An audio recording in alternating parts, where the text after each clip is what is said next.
Librarian, and we have a series called Conversations on Social Issues. It happens every Thursday at noon. I hope if you have not been to them before that you'll come in the future. We plan to continue having them. And if there's an issue that you care about, that you would like to do a presentation on, you could get some friends together or any kind of a group or by yourself. You'd be most welcome to come talk to me about organizing to give a presentation. Next week, art history faculty member Melanie Enderly is going to be talking about 20th century art. What are you looking at? The male gaze in 20th century art. So I think that's going to be a really interesting presentation that she does. And this week we've got Dade Abe, one of our faculty from the humanities. And please join me in giving him a warm welcome. Thank you, Kelly, for having me, and thanks everybody for coming.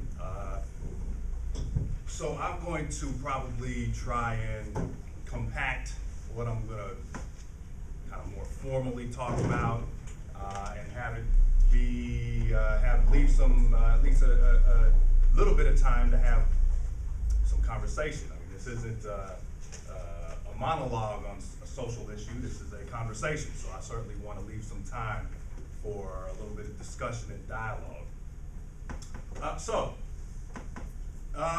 You know, as you can see, we have the question at hand is, why are black middle school students in Seattle 3 times as likely to be disciplined as students in other ethnic groups? So I actually, when I was enrolled in the College of Ed doctoral program at the University of Washington about 10 years ago now, I actually wrote a dissertation on this exact topic. And the thing that kind of brought this to my mind was kind of a series of articles that came out in local newspapers around this particular topic. And so, you know, usually when we are drawn to social issues, well, not all the time, but a lot of times, the connection that we have is that there is some element of that social issue that impacts our lives personally. And so I am the father of an African-American boy, and so certainly that spoke to me, this whole question spoke to me very directly. Before I really get into the meat of what we're here to talk about, I think it's probably worthwhile to just kind of mention that the question around discipline kind of stems, or maybe is born out of this other educational tangent of discussion around what's known as the achievement gap. And the achievement gap is the title given to the phenomenon that occurs around the time of middle school, where you start to see a significant divergence going in different directions of not all, but enough African American students to raise questions. So, what do we have here? One of the first things that I would like for you all to think about, just for a moment, is this concept that we have up here. The idea of discipline versus punishment. Just maybe take a couple of moments to consider how you would separate these two. If you were to define one of them and then define the other, what might be the differences in how you do that? Think about that. Maybe even talk to someone next to you for just a quick minute about how you differentiate between discipline and punishment. Go ahead. Start right now. Go ahead. Have at it.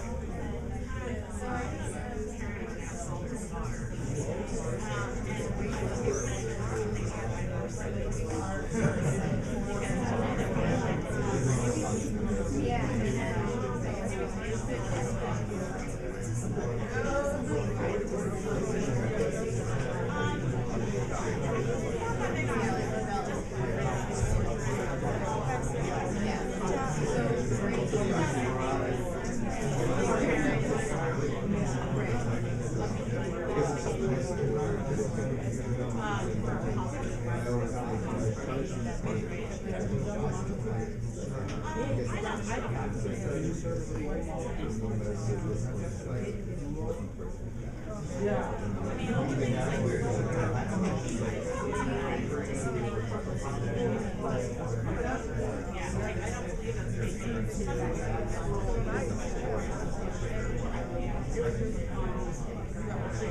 child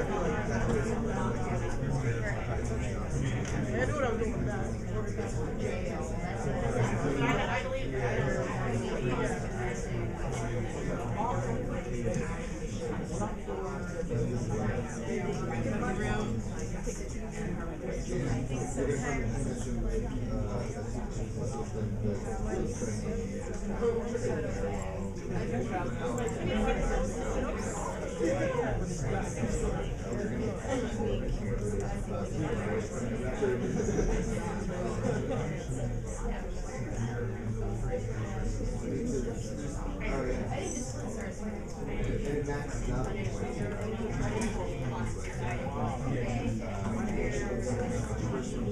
All right, so again, since we are involved in conversation and it's not just me up here running my mouth the entire time, how about some thoughts about discipline versus punishment real quick? Any ideas or thoughts about how you differentiate the two? I think discipline is more so geared towards training somebody and kind of making them not make that same mistake or that fault of whatever it is, versus punishment is just the act of aggression towards this person. Not necessarily aggression, but the act of just kind of punishing them for the sake of what they did and not teaching them out of anything of that lesson. Okay, very good, very good. Any other thoughts? Anybody else? Go ahead. We were talking about how like discipline, like we were thinking like how would you distinguish the two, and like one like discipline would come from like family or like I don't know, like people that care, and then punishment's more on like an organizational level, like jail, Okay. like prisons, and like discipline would be to teach something, and then punishment would be like repercussions for actions, like you have to pay your dues, and then punishment would be like would form resentments rather than teaching. Okay, very good. Yeah. I tend to think that punishment is almost always about the negative reaction of the person doing the punishment. That's what it's about. It's not about changing behavior. It's about satisfying the anger of the person who gets to do the punishment. Almost like maybe a little bit of revenge in there for on whatever level the person giving the punishment feels like they were wrong. This is a way to get back. All right, yeah, go ahead. I would say discipline is more constructive for the purpose of growth, and punishment is more of an establishment of power, almost in denial of growth. All right, very good, very good. Okay, so this is an article that came out in our local newspaper of record beginning of March of this year, and the headline over there is saying, Feds probing Seattle schools' treatment of black students as the U.S. Department of Education investigates whether Seattle Public Schools discriminated against African American students by disciplining them more frequently and more harshly. Superintendent Jose Banda promises to find solutions. So this is just a little heads up that this is something that is still currently happening in the school system. And we're focusing on Seattle because we're in Seattle, but we can certainly say that this is something that's happening all throughout the country, right? Now, here's another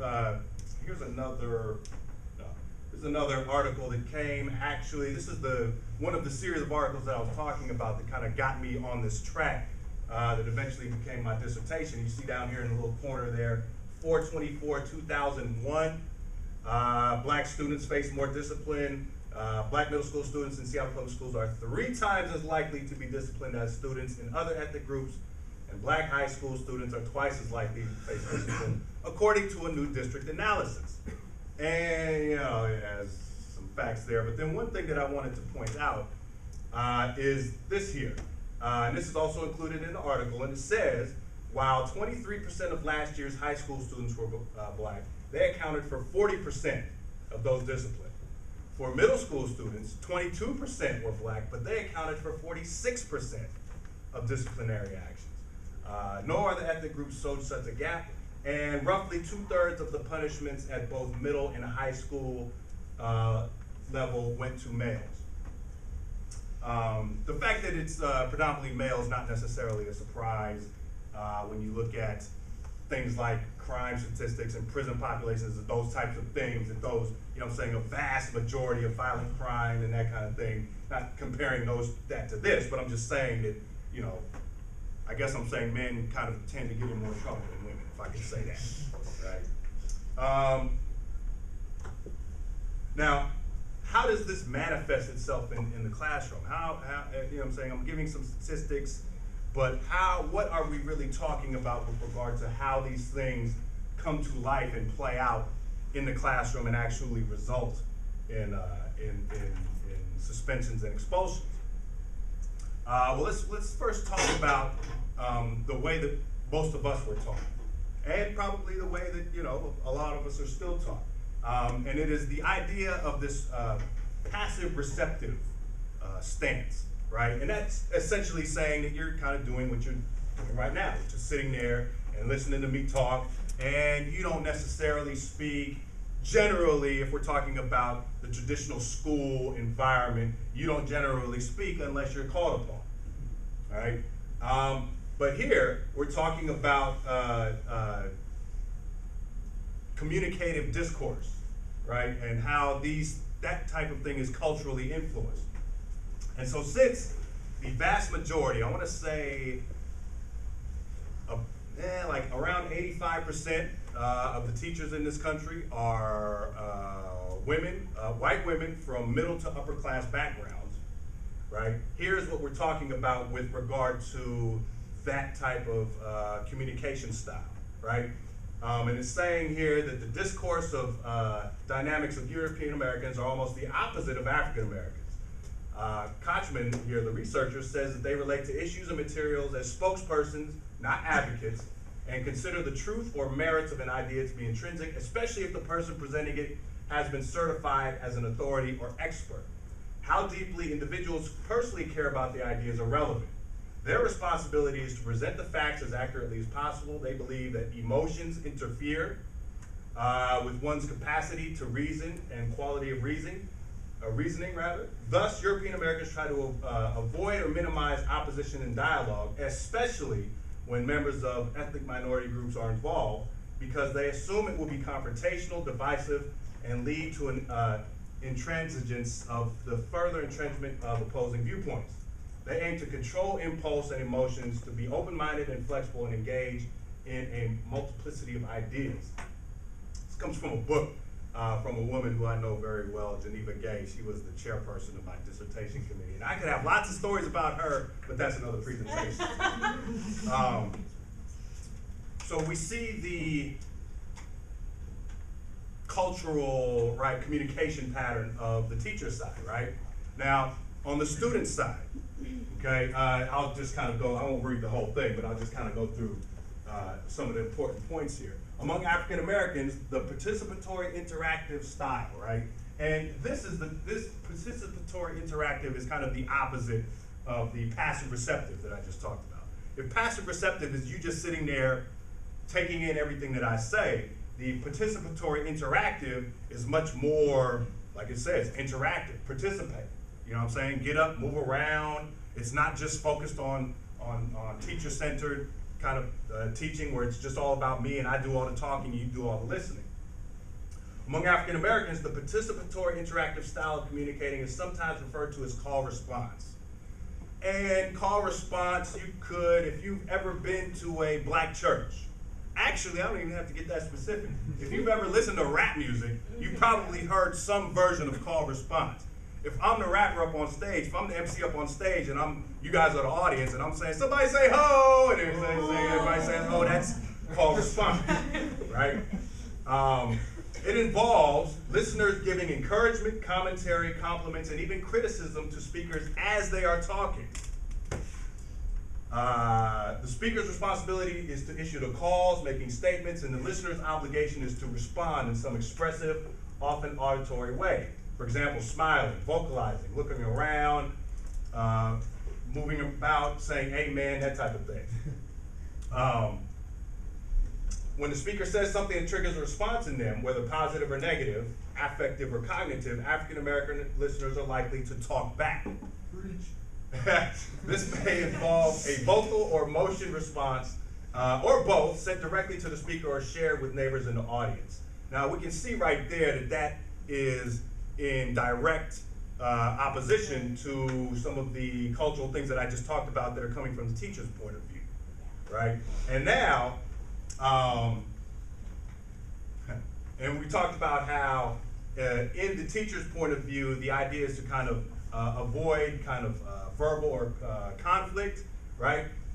Up here it says African Americans gain the floor or get participatory entry into conversations through personal assertiveness, the strength of the impulse to be involved, and the persuasive power of the point they wish to make, rather than waiting for an authority to grant permission.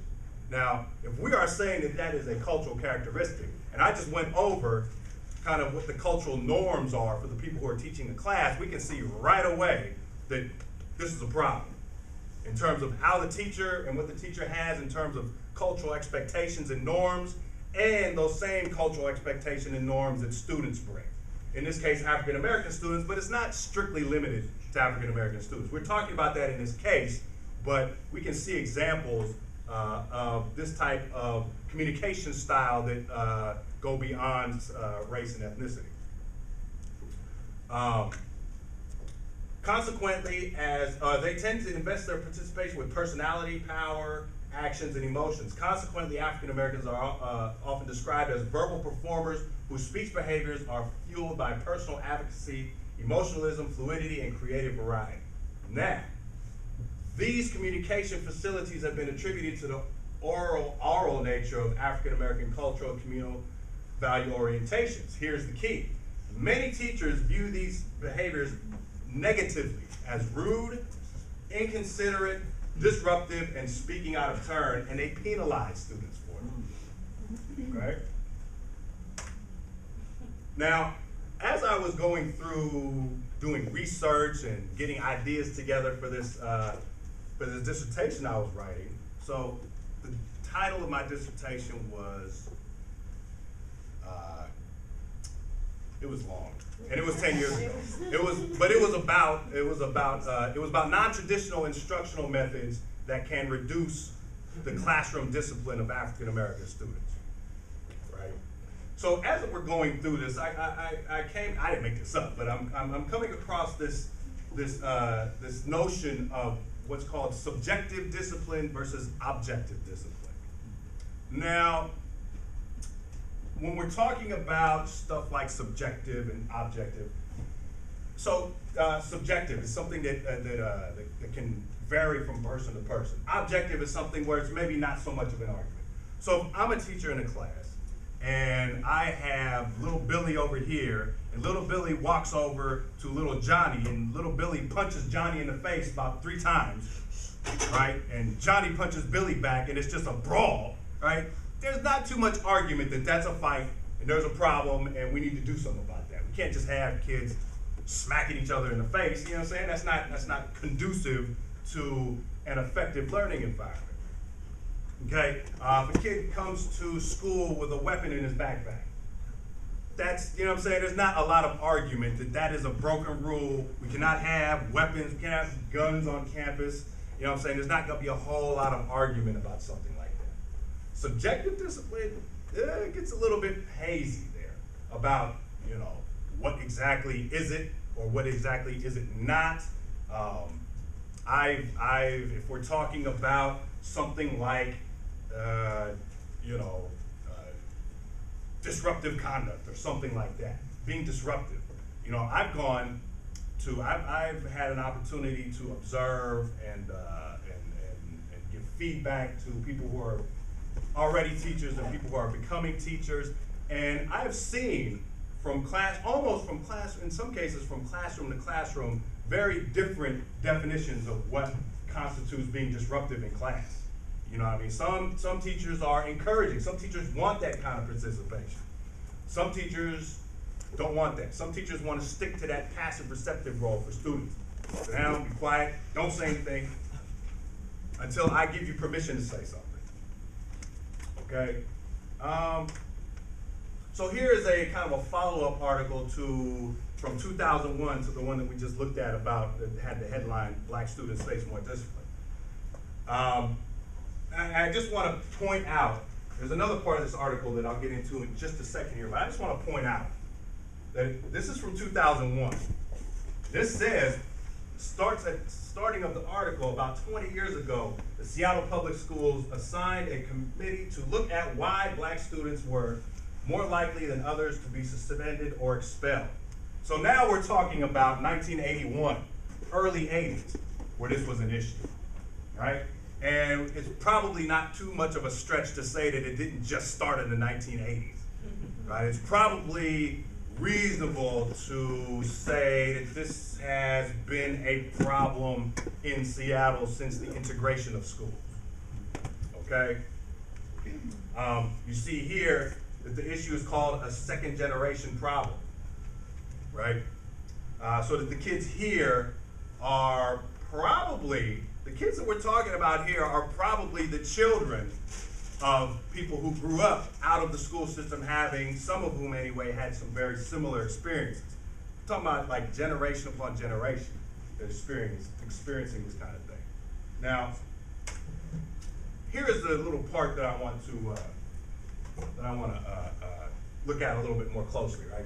A further breakdown of the discipline figures requested by the Seattle Post-Intelligencer last week, RIP, showed that disruptive conduct is the most frequent reason cited for suspensions and expulsions. So let's now look a little bit and separate the reasons given between subjective and objective types of discipline. Okay, disruptive conduct will probably fall under the subjective discipline category, right? Again, what some people consider to be disruptive conduct, other teachers might consider to be enthusiastic kids who really want to get after learning. Not all the time, not all the time. I'm going to qualify this as we get to the end, but not all the time. But I'm just saying that there's room there for kind of maybe a misinterpretation or a cultural miscommunication, right? So disruptive conduct, the most frequent reason cited for suspensions and expulsions, accounting for 29.4% of the total. So I'm going to go ahead and say, I'm not going to write the whole thing, but disruptive, all right, I'm almost there. Conduct, all right, 29%. I'll just round it low, 29%. Okay, what do we have next? With fighting following at 16.9%. Fighting would not necessarily fall under the category of subjective. Fighting is pretty objective. One kid beats another kid up, can't have it. Okay, we'll leave that one alone. Disobedience at 16.7%. Subjective, disobedience. Again, I'm not saying that there's not any kids who are being disobedient, but you'll see where I'm going with this when in just a second. Disobedience, subjective, 16.7%. We'll just say 16%. All right. Assault, 7.7%. Leave it alone. That's pretty objective. All right. Again, if we're talking about physical violence, one student perpetrating physical violence against another, can't have it. Leave that alone. Rule breaking. I've been through a few classrooms, and I've been to some classrooms that have so many rules that it's almost impossible not to break a rule at some point during the day. Right up on the wall, like 20 rules up there, right? Rule breaking, 7%. Rule 7%, okay?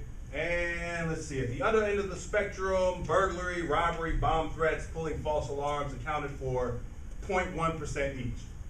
Okay, so we've got what we're looking for here in terms of the percentages around the subjective types of discipline. All right, now let's add this up. Now, like I said, I got my PhD in education, but it wasn't in math. So let's see here. So we have 9 plus 6 would be 15, plus 7 is 22. 22, right? And that's 2 there. We have 2 plus 2 is 4, plus 1 is 5. Okay, so we have a total of 52% of these infractions, of the reasons given for suspensions and expulsions, over half fall into the subjective category. Now, I'm not sitting here trying to say that there aren't kids in these schools, there aren't black kids amongst these population of students here who aren't disruptive. And I'm not trying to say that there aren't kids amongst that population there who aren't disobedient. And I'm not trying to say that there aren't kids amongst that group who don't break the rules. I'm not saying any of that. What I am saying is that when you have this number associated with suspensions and expulsions for reasons given that can vary widely from teacher to teacher, that's enough to raise questions around what's really going on here. What's really going on? Is it simply that these black kids don't value education and they don't really care, and they come from homes where the parents don't value education and they're just, you know what I'm saying? That's just really the reason. Is that it? That does a lot to take the teachers and the schools off the hook. Right? It does not do anything around really trying to get to the bottom of the issue. And the issue, I got some ideas, but I'm just saying that the larger question remains. And I think that in this discussion, and like I said, there's been news reports on television and newspaper articles and that kind of thing. This is kind of the nuance of this issue that kind of gets lost. And the only reason I know about it is because I wrote about it and I did research on this massive paper that I wrote. And so the average person probably is not necessarily going to be aware of the nuances of this discussion. But it's clear that something is happening, again, when more than half of the offenses are around these subjective types of things, and you have the population of teachers versus this population of students. Again, I think that there's room enough to ask questions around what are the real causes here. So I'm going to stop there, and I think it's plenty of time to leave open for questions and discussion. So why don't we start with that? Go ahead. I was just gonna say, I'm curious as to the breakdown between expulsions and suspensions, because I went through 12 years of grade type school, and never in my entire life did I see someone get expelled for disorderly conduct. It was always one of those like really objective things. Right. You know what I mean? Like drugs or Right. bringing a gun to school, or like, something like really, like they were never like, oh, you were speaking up for the 20,000th time in class, Right. we're gonna expel you. So I'm just curious if you knew any more Yeah, about so that. usually what happens when you have expulsions attached to those subjective types of things is there's a buildup. Like if this is your Yeah, that's 5th time being sent out for whatever, rule breaking or whatever, then that is going to give cause for expulsion. Right, yeah.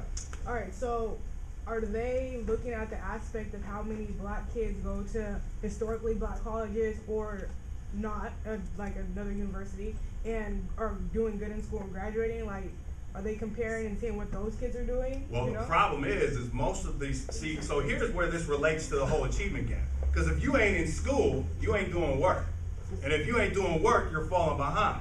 And so a large population of these students aren't even making it to college. They're not even eligible to go to college. Anyway, a 4-year college, I should say. No, I'm saying, but in high school, because in high school, you pick what school you want to go to. Right. Go to university or sort of black college, you're doing good and stuff like that. You know what I mean? So these kids have to be in school because they're getting suspended, or But they're not in school. That's the thing. If they're suspended and expelled. I mean, but in order to get suspended or expelled, you have to be in school. Right. But and even the ones who are in school, like I said, this gets back now to the achievement gap.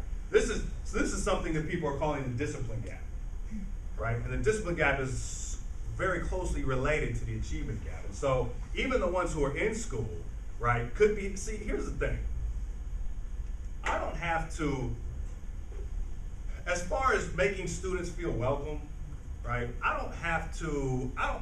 If Jamal is a student in my class, I don't have to come here and every day and say, Jamal, you're not college material. I really don't think you're that smart. Not even sure why you're in school. You know what I'm saying? I don't have to say those things to him for him to get that message from me, right? Because the kids are very perceptive, very quick to pick up on who cares about them and who is invested in them, you know what I'm saying, as being successful students. So I don't have to say those things to him for Jamal to get that vibe from me. And if Jamal starts picking up that vibe from me when he's in 3rd grade, right, it is not a stretch to, and he comes from a home where his parents went through the same thing. If we're talking about generational, this is a generational issue, right? By the time Jamal gets to like 4th or 5th grade, right around middle school time is where that discipline gap really becomes pronounced. He's already going to have that feeling of, well, you know, maybe I'm not that smart. Maybe school is not for me. All right? Yes. Were these percentages taken from, like, the kids were mostly African American and they were taught by white women? What was the racial Just breakdown? that, just in terms of the percentages of teachers in the district, right? The odds are, like I said, above 80% of all teachers, not only in Seattle but across the country, are white women. That's going to be the dynamic. And in the public schools, it's mostly they're around black kids. Right. Oh, well, me growing up, I was always around white kids, and it was pretty hard because I never fit in. So, and that would, I guess, That's another cause me part to, of it too. Yeah, I didn't know what percentage it was. I never broke the rules, but I was really frustrated, and I wanted to because no one really got how I learned. Because, like you explained it before, different ethnic groups learn different. Maybe that was it, but I didn't know the racial breakdowns. Right, yep. Go ahead. Well, the racial breakdowns in the schools are really, yeah, my daughter's 12, she's in Seattle Public Schools, so I've looked at this. So it really depends on school to school what the breakdown's gonna be. There are schools that are majority white, like 80%, and then there are schools that are majority black. To a large extent, it depends on what part of town you're talking about, yeah. Yeah. But what I was curious about is middle school phenomenon, because that age is also the age at which girls start to have sort of social pressures affecting their behavior and their learning. So it seems like it's not just sexism, but it's also racism is kicking in right around that age of like 10 to 11. For sure. So what is happening in schools that suddenly we go from, you know, elementary schools that are nurturing students regardless of their sex or race to schools that are now. Yeah, I think a large part of that has to do with human development in the sense of primary grades, elementary grades, young kids are cute, you know what I'm saying? It's take them out to recess, you know what I'm saying? It's fun, that kind of thing. It can be that. But then when they start to hit puberty at the verge of middle school, 5th, 6th, 7th, 8th grade, you know what I'm saying? They stop being cute little kids. And they start being grown, young black men. And we know the kind of perception of black males in this larger society. And so if we're talking about the maturity of these young boys into young men, and we're talking about the teaching population who, if they come from middle to upper class backgrounds, there is a distinct possibility that they may not have had any extensive experience with people outside of their own kind of social cultural group, right? All of a sudden you have issues around, you know what I'm saying? My son had a few good friends that went to Rainier Beach High School. And I would talk to them kind of about some of this, and they would marvel at how, not all, I don't want to make a sweeping generalization, but how some of these teachers that were in this school, Rainier Beach, teaching at Rainier Beach, came across as very vulnerable to the students, right? And so in a situation like that, you know, in some cases, kids are just kids, and if they see weakness, you know what I'm saying, they're going to go right at that. And so you have elements kind of age versus and maturity and the maturation process versus the teachers and their background and how comfortable or uncomfortable they may feel dealing with that situation. Yes? Well, I'm studying the achievement gap right now with my English 102 paper. I'm curious about, I know that the achievement gap has been going on since slavery. I mean, like the Emancipation Proclamation happened like, what, 87 years after we declared independence? But, I mean, it's been going on since slavery. And this has always been an issue. I'm looking more into what can be done. what's to do, and I know that that's hard when there's so many things that go into play as far as, you know, home life, economic, kids growing up, all of the teachers. So I feel like there's two sides. There's the teachers, and yes, what they believe in, we did it, what that author said was right. I mean, we adapted the European culture. So, and then, you know, students wanting to speak out. I know that in K through 12, you're supposed to learn structure. That's you're supposed to be teaching them the structure, the discipline. And then there's also the home life. A lot of kids aren't learning, you know, or don't have this respect for a teacher, or if the teacher doesn't look like them, they feel like, oh, they don't know me, they can't relate to me. Cause I mean, I've seen it. All right. So my thing is, for both sides, what should be done? Because I don't want to take all the responsibility and put it on all the teachers, because I don't feel like all the teachers are on it. I don't want to put all the responsibility on the kids. So that, I mean, I've seen some kids. Of course. I think, I've been a teacher for a very long time, and I always feel like if you are the professional, if you are the adult in the room, you know what I'm saying, the responsibility has to fall on your shoulder. If you're not going to be up here being paid to come in here and teach this class and have a third or a quarter of the students not do well enough or not be able to stay in your class, you know what I'm saying, to make it to where they need to be to get to the next level, and just say, well, I did everything I could. If anybody didn't make it, that's on them. So for me, I tend to look at the teachers, and I feel like I'm not here to bash teachers, because I am a teacher and I've been a teacher of kids, and I understand that shit's not easy. But I will say that part of the problem is that the talent pool of teachers is not maximized. Here's what I mean by that. I'm saying that I have known numerous people who would have made fantastic teachers, not even consider that as a career option because it doesn't make enough. You know what I'm saying? And as people get older and they have children and they have families and that kind of thing, you know what I'm saying, they're going to opt for a career that's going to give them a little bit more financial security. And so you don't have that talent pool. That's eliminating people out of the talent pool before they even get in. But one thing that you do know is that people who do teach, they're not in it for the money. You know what I'm saying? They're in it because they genuinely want to make a difference in the lives of children. And that's admirable. But that don't make them good teachers. There's a distinct difference that we have to be aware of. It's just because somebody really, really, really wants to help these kids and really has a good heart, right, does not mean that they will be effective teachers.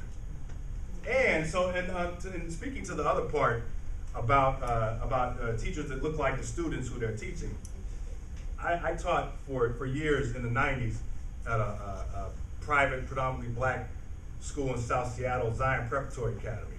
And I taught middle school there with a white woman who was from West Glacier, Montana. Went to Kansas State University in Manhattan, Kansas, both of which are about as white as you can get, right? But she came into that school and was a fantastic teacher. Why was she a fantastic teacher? It wasn't that she was so in touch with black culture. You know what I'm saying? She just knew how to teach. She had that skill. She is one of those people that made a fantastic teacher and wasn't bothered by the fact that she wasn't really going to make any money. She was just good at it. She loved to do it, and she was able to come in and put her thing down. So I would caution against the idea that an effective teacher of any population has to specifically look like that population. It helps, but trust me, I've seen as many black teachers be badass and maybe even worse than some of the white teachers who we're talking about here, because in that situation, it's almost like a wolf in sheep's clothing. Like the kids come into class and they're like, oh, okay, this teacher's here. You know what I'm saying? And they get mistreated to an extent where it's like, if I'm going to get mistreated by this teacher, what hope do I have? Oh. Yes, please. So what do you recommend the student to do when they're in that situation? That's a tough one because, you know, lots of times, not all the time, but in some of these cases, you know what I'm saying, you have parents who went through the exact same thing and may or may not necessarily be equipped to give their children the knowledge or the help that they need. And that can be problematic. And, you know, I think And part of the problem is that kids, especially at that age, are not necessarily in a position where they are able to articulate how they're feeling and how their teacher makes them feel, and how that maybe has an effect on their either classroom behavior or their performance doing work. I thought about just like having an advocate. You know what I'm saying? Here's my phone number. If you're a parent and your child is having trouble in school, go ahead and give us a call and see if, you know what I'm saying, that kind of thing. I actually did that for a quick second, and I was so quickly overwhelmed with phone calls and requests that it was like, man, I got kids myself. I can't really do it like it needs to be done. So that is a good question, and that is kind of the sticking point, at least where I'm at, is how can we get students to be empowered to help themselves in this situation? And that's the part I'm still working on. I wish I had a better answer.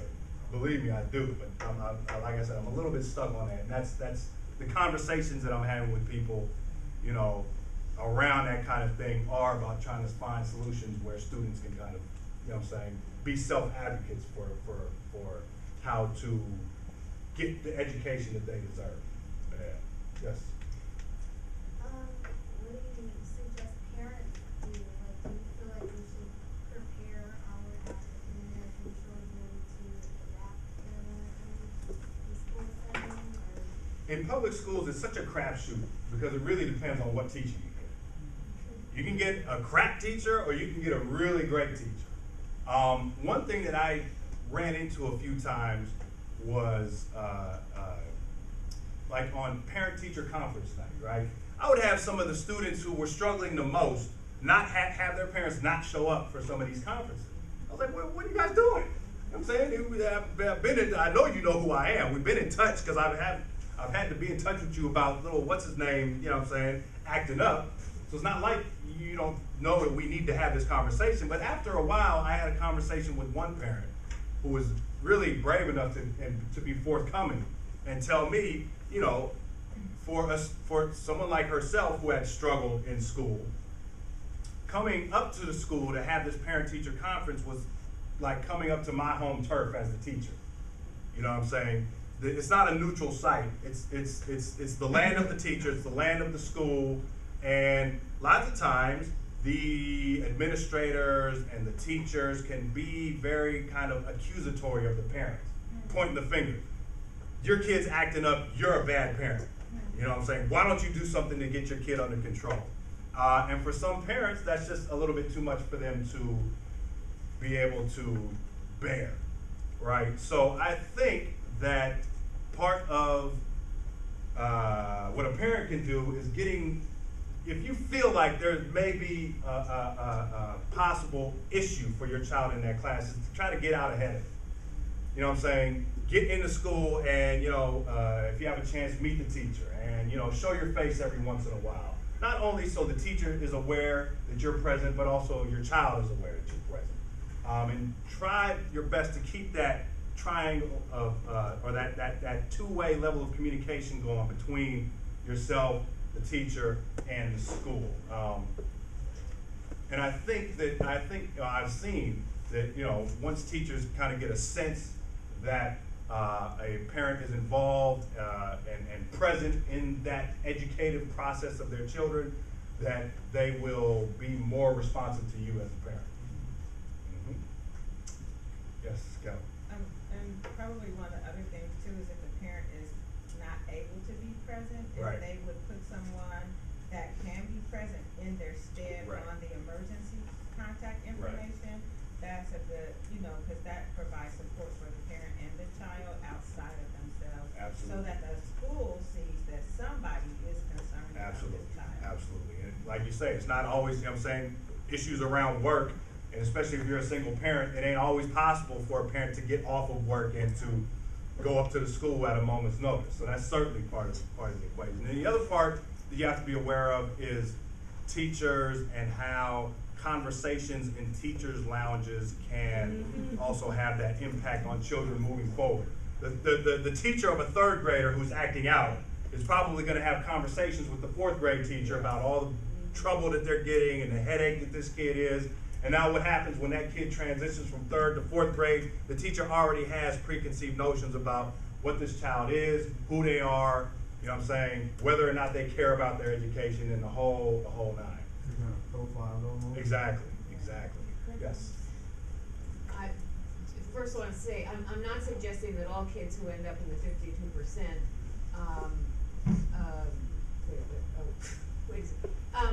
have difficulty learning. I mean, don't do well in school. However, the point I want to make is that to speak to the question of what happens to the kids after they get out of grade school, when kids don't learn some of the basic skills, and I think statistics would show that a lot of kids of color do, there's this achievement gap thing, that a lot of them don't learn basic skills in grade school, and then they end up, because they feel, they may not vocalize it, but they feel disempowered and, out of sync with the rest of being in school, because when you're still counting on your fingers in 10th grade, so then they end up, acting out. Absolutely. And as a so defense mechanism almost. Yeah, you know yeah. what I'm saying? If it can almost turn into a self-fulfilling prophecy. You think I'm stupid? You think I'm not a good student? You think I'm disruptive in class? Well, let me show you how disruptive I can be. That kind of thing. Are we out of time, or should we kind of take a couple more, or? I think we could take a couple more. I know some people may have to leave to Okay. get to their next class. That's fine. So I have a couple minutes, so Do you have yeah, I have a couple minutes, sure. Yes, I really like your story, Professor, about the white teacher at the private school. But I think part of the dynamics of that whole situation was that other colleagues like yourself would be around to acknowledge her skills, her presence, her legitimacy. So I think the presence of faculty of color adds to the overall environment, and it enhances even the white teachers with those tremendous Most skills. definitely. But if she wouldn't have been good, all of that presence wouldn't have been anything. That's the bottom line. Yeah. Yes. Go ahead. One thing when we're talking about empowering students to speak up about this kind of treatment, I think that really clashes with a lot of what we try to instill in children about respect for authority and obedience. And that's a really fine line when on the one hand you're telling kids like your teachers are essentially God in the classroom, but if your teacher is treating you poorly, how do you know how to speak up? And that's such a rare thing for kids to be able to advocate for themselves at that age. I mean, I almost think it's kind of unreasonable to ask that, because like you say, every other situation you're telling your kids, be quiet, respect the teacher, do what they say. So that's a kind of a catch-22 situation right there. Yeah. So we have a lot of issues that we need to talk about here in Seattle. And in fact, in 2 weeks, Jamal Jackson is going to be speaking about Black Power, why we need a new movement. I think that there probably are some connections to this conversation we're having today. We'll continue that conversation. I hope you can be here at noon on that day. That's Thursday, May 23rd. No, 30th. The last point that I just want to make is there was on the flyer for this, there was a picture of a set of handcuffs. The disciplinary referral form and a set of handcuffs. And they're in the same way that African Americans are disproportionately represented with regards to the amount of the population they make up and the amount of prison population they make up. It's the same kind of thing about the amount of students they make up percentage-wise and the percentage of disciplinary infractions that they make up. And so you can draw a direct line between these disciplinary issues in school, and if you go to these prisons and talk to the people who are in there, almost all of them have stories that relate to this topic right here. Pipeline of prisons. Exactly. Do you have a few more minutes? Sure, I got a couple minutes. So we can take a few more questions. Did you say it's the same percentage? They're similar, Yeah. not exactly the same, but similar. Yeah. Yes. So if you had the opportunity to give some advice to the Seattle School District, for example, in regard to this 52% subjective nature, what would you tell them, or what would you suggest? I would say that probably try and mix it up a little bit with regard to how you teach. It doesn't always have to be somebody just sitting there just absorbing everything you say. There's there's a man named Howard Gardner who talks about the multiple intelligences and different styles of learning. You know what I mean? Artistic learners, visual learners, you know what I'm saying? Kinesthetic learners, meaning kids who get up and learn best by being able to move around and touch and that kind of thing, and incorporating more than just the kind of passive receptive thing. You know, the other part that I would say is you need to attach some financial incentives to get the best teachers into the places where they're needed the most. Because if you're talking about the best teachers in the district, they're the ones who get the pick of where they want to teach, and they're not going to go to a place like Rainier Beach. They're not going to go to a place like Brighton or wherever. You know what I'm saying? They're going to go to where they think is, you know what I'm saying, not necessarily easiest, but you know what I'm saying, those kinds of places are the kinds of schools where you have like Peace Corps volunteers and Teach for America, people that don't really have any real solid teaching background or experience, only in their first or second year of teaching in those places. Give those teachers, the best teachers, financial incentives to go into the places where they're needed the most and serve those students. That's kind of where I'd start. Who has it? Yes, you have a comment. I was just thinking about also the issue of the stereotypes, and I'm a teacher here, and I've had a student of color who was a really good student being called white, acting like a white person by another student of color. And so I've had a friend who was an African American teacher who was, you know, accused of acting white as a teacher by the students of color she was teaching. Right. Those come out of what is known as kind of oppositional culture. And the idea that what is important to them, if you have been excluded from mainstream culture, what is important to the mainstream is now you're going to go the opposite way. So if, you know what I'm saying, school is important to the mainstream culture, you're going to go the other way. You know what I'm saying? If getting married and having a family is important to mainstream culture, you're going to go the other way and maybe have a bunch of kids with a bunch of different women. If getting a job is important to mainstream culture, you might go the other way and say, you know what I'm saying, I'm not going to work, I'm not getting a job, I'm just going to do what I do. So I think that is is one of the symptoms of what they call oppositional culture. Jamal. So my main conflict about the idea of oppositional culture is that it seems to indicate that there is a choice that people go a different route than say what is upheld by the dominant culture. The fact of the matter, more often than not, is that those things are upheld as things to be valued are prevented. That access to those things are prevented to those people, so they have no choice but to go the opposite way. So at the very least, I would just like to advise people to think critically about whether or not people go the oppositional direction by choice. Opportunity can be held as a commodity, to be offered to some people and withheld from other people. And the job opportunities of getting a solid education are things, whether intentionally or not, are things that can be distributed to one portion of the population and withheld from another portion of the population. So I certainly take your point. Who am I?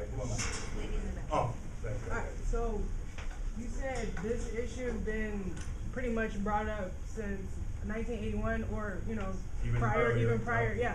So what have they done so far to change it? Because if it's been discussed and investigated so long,